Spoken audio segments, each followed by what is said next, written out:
Olá, sejam bem-vindos à nossa aula de ciência para o 7º ano do ensino fundamental da Rede Estadual de Educação de Goiás. Lembrando que esse é o projeto da Seduce em Ação, que tem programas diários com aulas para o ensino fundamental dos anos finais. Eu sou o professor Allan Kardec e o nosso tema de hoje é Terra, Universo e Fenômenos Naturais. Conteúdo importante para o 7º ano do ensino fundamental dos anos finais. Vamos lá então? O nosso material, a primeira questão que o nosso material nos traz, fala justamente sobre fenômenos. Olha só, com base nos seus estudos anteriores, comente sobre a relação entre fenômenos naturais e o tectonismo. Então veja bem, vamos estruturar o nosso raciocínio da seguinte maneira. O que é o tectonismo? É um fenômeno natural que tem uma origem na movimentação das placas tectônicas. Então veja bem, fenômeno natural que tem origem na movimentação das placas tectônicas. Isso vale lembrar também para nós que o tectonismo, ele modifica o relevo, provocando terremotos e maremotos. Então, essa é a ideia dessa questão número 1, falar sobre o tectonismo. Lembrar que ele é um fenômeno natural, modificador do relevo. Na questão número 2, em relação aos fenômenos naturais, segue as seguintes afirmações. Marque V para as verdadeiras e F para as falsas. Olha para esse desenho. Quando as placas tectônicas se aproximam, é chamada de zona de divergência? É muito pelo contrário, né? Quando as placas se aproximam, eu tenho a chamada zona de convergência. Quando elas se afastam, aí nós teremos a zona de divergência. Então, esse item A é falso. No item B, como o território brasileiro e suas áreas circundantes encontram-se em áreas estáveis, no interior de uma placa tectônica é muito comum haver tsunami no Brasil. Muito pelo contrário. Justamente pelo Brasil estar no meio de uma placa, essas regiões sofrem muito pouco esses efeitos. Então, a chance de ocorrer um tsunami no Brasil é praticamente nula, quase não tem essa chance. E é justamente por estar em áreas estáveis, no interior de placas, que praticamente é improvável um tsunami ocorrer no Brasil. Olha bem para esse desenho. Antes de a gente nós falarmos do item C e do item D, vamos dar uma olhada nesse desenho. Olha aqui o Brasil. Onde ele se encontra? Ele se encontra aqui, ó, no meio da placa sul-americana. Ah, legal. Essas placas aqui, ó, essas placas que existem no nosso planeta, são importantíssimas para o nosso estudo da aula de hoje.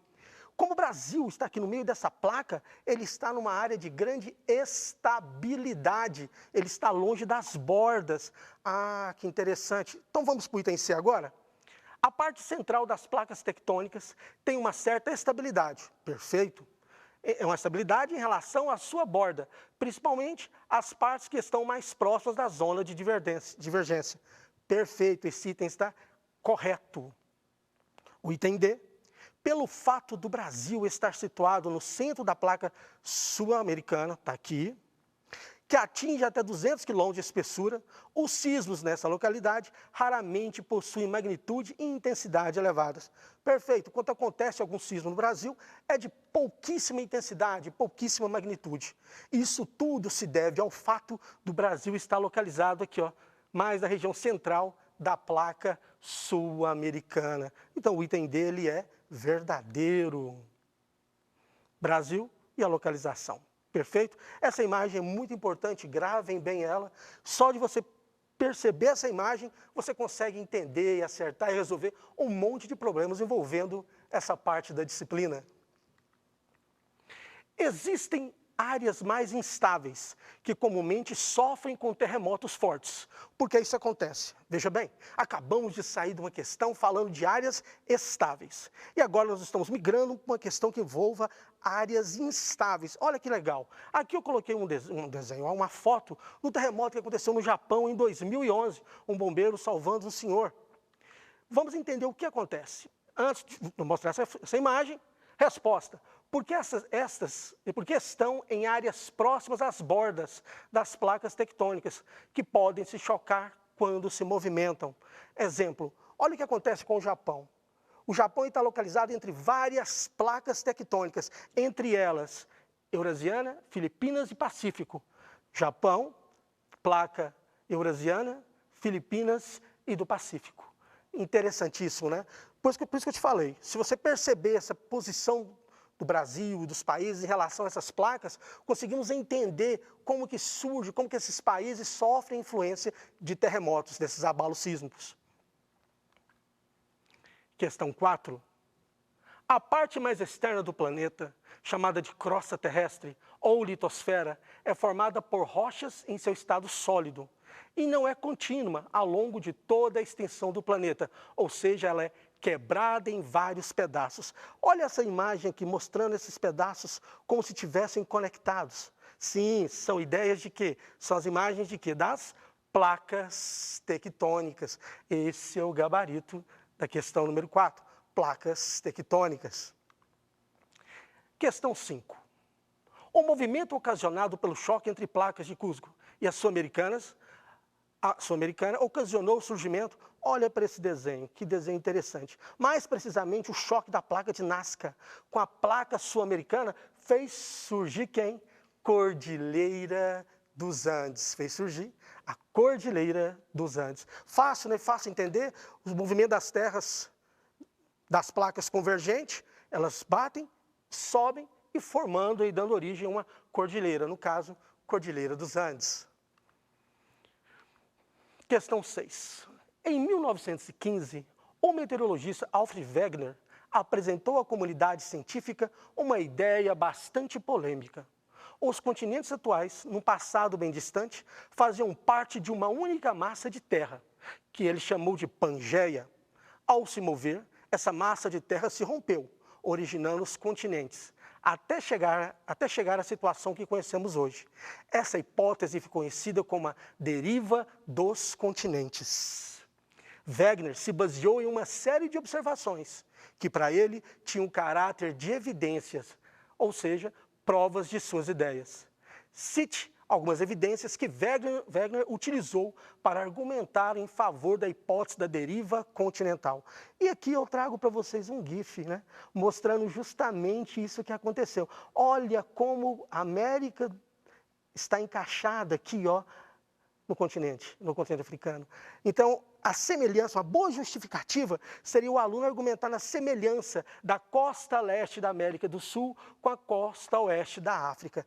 Essa é uma grande evidência que Wegener utilizou para se basear naquilo que ele havia proposto.